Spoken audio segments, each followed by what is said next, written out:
In this video I'm going to take you behind the scenes on my Reallusion Animation at Work 2023 entry called Resident Dragon, Charred Breakfast.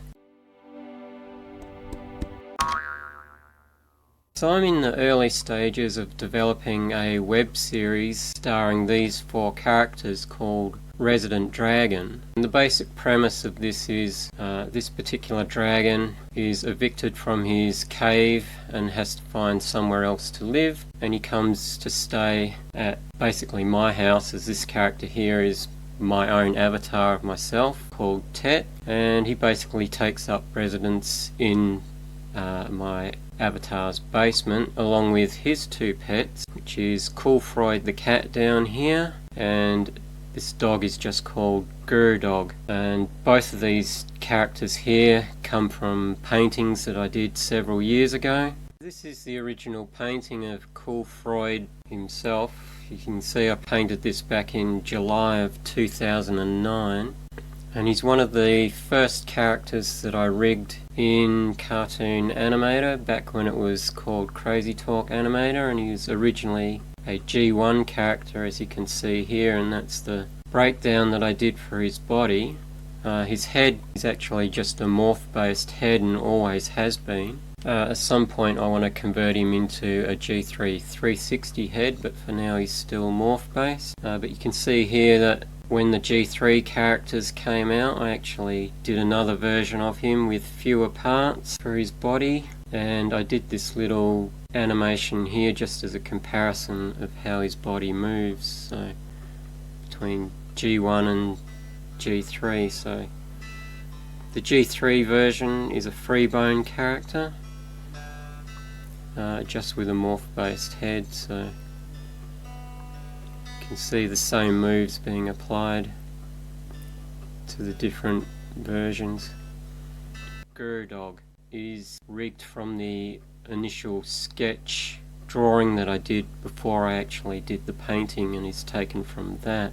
This is the original drawing that I did of him, and I actually drew that as a doodle way back when I was in art school back in 1994. It was in one of my journals that I drew that, and many years later in 2009 I turned it into this painting here. It was July of 2009, and then when I brought it into Cartoon Animator, I brought it in just as a quadruped character, but the head is just all part of the body. It's just for the most part rigged as a almost single image character, except for front leg here and the back leg I think are separate sprites, but the rest of it is pretty much all just one image as a character. And this character design here, the face obviously is a caricature of my face that I drew and rigged up, and the body on this character comes from WTH animation, I think Warwick Hayes, one of his characters called Freud, and I just recolored it to have a grey suit like my own avatar normally does. And normally this character I use a G2 character body on, but I wanted something that looked a little more hand drawn. So here we have the original character design for my Tet avatar, which I did way back in 2016. You can see it took me about 4 goes to arrive at this particular character that I based my avatar on. From there it sort of went to this version here, and originally, like, this is the character with a morph based head on a G2 body. Which go over here, you can see here, this is the version of the character that I use in all of my lazy animator promotions and stuff. The head is a combination of a morph based head and a sprite based head. The hair is actually sprites, and the face, nose and mouth are the morph based head, and the eyebrows are sprites. Just quickly have a look at that. You can see, move it around, you can see the sort of sprites there, kind of not really lining up as well as they should. But this one I tend to use a lot more because I can do the body at any angle I want. So see, if I turn it around, I can have him, the body facing any which way. He's got back hair. When he's on the back I just have to hide the glasses, so that's why I use that one in a lot of my promotional stuff. This is the one I used in my entry, and this one has actually got a G3 360 head and also has spring bones in the hair. So if I demonstrate him moving his head around, you can see there when he moves, all his hair has got the spring bones and stuff in as well. So obviously this one is better for doing animations with, having the spring bones and being able to turn the head more. As I said before, this body comes from one of Warwick Hayes' characters, Fred Fallen by Warwick Hayes, WTH animation. So you can see there, that's the actual suit that I used, but I just recolored it for my own purposes so that it would match the same sort of suit that this character wears here. And of course the dragon here comes from my entry into the Animation at Work contest in 2022. It's from that animation which was called Runaway, and it was a sort of my take on George and the Dragon. These are the original sketches for the dragon, and this is the entry that you saw him in, George the Knight in Runaway, a deleted scene from the legendary tales. And I believe you can see the dragon sort of at the end here. In this particular animation, the dragon was basically rigged as a quadruped, and the face didn't have any sort of rigging at all. It was just all one sprite. The eyes didn't move, the mouth didn't move. So since then I've actually gone back and rigged his face up, and this was like the test animation that I did for that.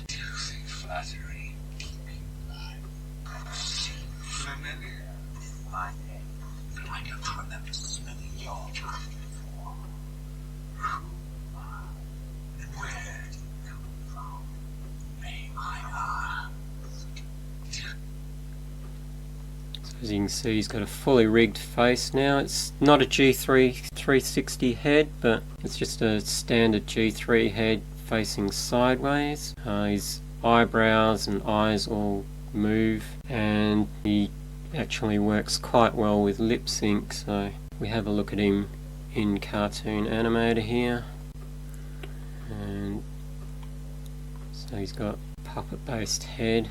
See all the sprites move around. Obviously you wouldn't do this with this character because he's not meant to turn his head. Still has all the expressions. Okay. And hopefully as I get more into making my series, I'm going to give him a proper 360 degree head, but for now I'm pretty happy with how he is, the amount of expressions that he can do.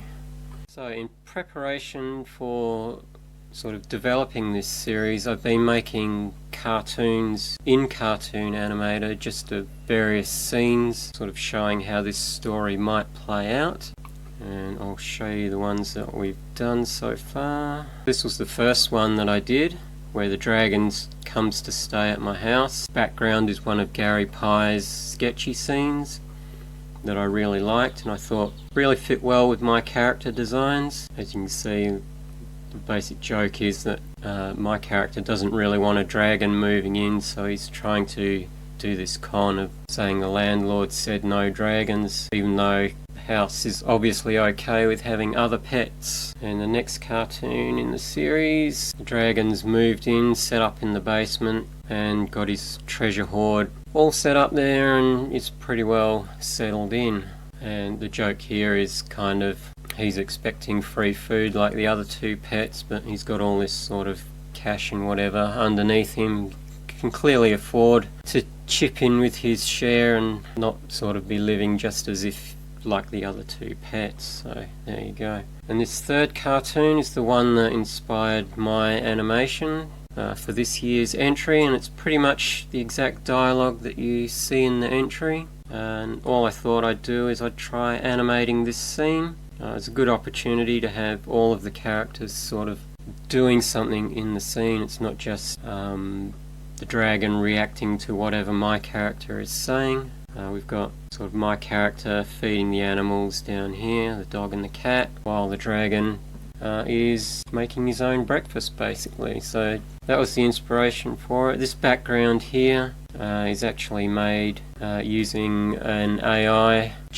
text-to-image generator called Leonardo.ai. It's got a few other things it can do as well, but I mainly use it because it's, for the most part, it's free. You get about 150 credits free every day, and it has some pretty good generations, and you can actually also do for free. You can train a model on your own artwork or your own images and use that to generate stuff as well. So let's go into my personal feed, and you can see here this is where I was experimenting with various designs to get a kitchen style that would sort of suit my animation. I was looking for something that would match in with Gary's sketchy scenes, which all of the backgrounds that I used in the 2 cartoons prior to this kitchen scene were Gary's sketchy scenes. So that's sort of where it started. You can see just putting in the prompts, trying to get something along the lines of what I wanted, and I was trying to match up the style of Gary's stuff. So in this one I'm trying watercolor to make it look more hand-drawn kind of thing. Then it was just a case of sort of finding an angle that I really liked. You can see this one's getting close, and I actually like that one quite a lot, and this is the actual one that I went with because it had this doorway over here that I could use to have the dragon's head poking through. And that's how I sort of generated my background. So I just thought I'd give you a quick look at the project file in Cartoon Animator. I didn't actually record myself making any of this, so I don't have actual behind the scenes workflow going on. I can tell you that the dragon and my Tet avatar I initially animated using the Motion Live, Face Motion Live plugin, Motion Live 2D for both of those, and that's why when you see the dragon animated you'll notice here that the head comes quite far forward. That's as a result of using the Motion Live, which sort of has that depth perception thing going on a little bit as well, so that you can move closer and further away from the camera. So that's why the dragon's head does that. But yeah, that all that movement, the facial expression and all that was done using the Motion Live plugin. And the same with the Tet avatar, I used Motion Live as well. But I found a lot of the times when I use Motion Live, once you start trying to animate the body of the character, it wipes out any sort of animation like you've got here with the dragon. So the dragon comes close to the camera because that's still using all the animation from the motion capture, whereas the avatar character, initially he had some of that as well, but as soon as you start animating the body, it pretty much wipes out all the body motion capture, which is a bit of a problem. So the face was motion capture, and then his arm moving around as he talks, that's all manually keyframed by me. And I did go back in just to fine tune the lip sync because the motion capture lip sync is just terrible. Yeah, pretty much I found the lip sync on the 2D motion capture is almost unusable in animations. Like you can get away with it maybe doing a live performance, but if you're putting it into anything like this, you're always going to go back and redo the actual lip sync manually. Other things to note is this flame here is just a prop by DexArt, animated prop that he did, and also this fire breath here, that's another animated prop from DexArt, and you'll see how the flame here is stretching up. That's just done with FFD. You'll see if I click on that and open up the FFD editor, you can see how I've stretched the flame around when the dragon sort of breathes more fire onto it. So when I'm in Cartoon Animator, I basically just do all the animation and I'll add the voices in here. Everything else I'll do in my editor. So let's go have a look at, sort of take a last stop and look in the editor.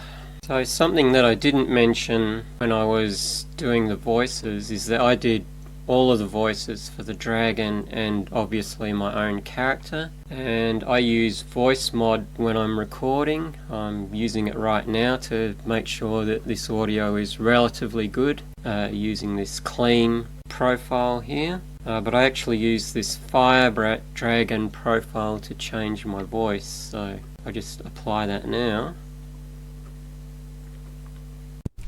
This is the voice of the dragon in my animation. So that's pretty much how I do the voices. I was going to use like an AI voice, but I sort of felt I could get a little bit more expression out of it doing it myself, even though I'm not particularly expressive with my own voice, but still I thought it came out alright.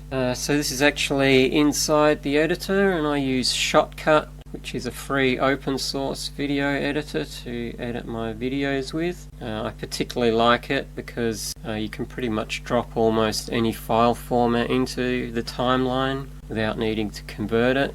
I'll take you to this part of the scene where you can see it. You can see this has a lot of filter effects over it. I was trying to get more of extreme with the morning sun look in here, so we have a look at the filters and take all this stuff off.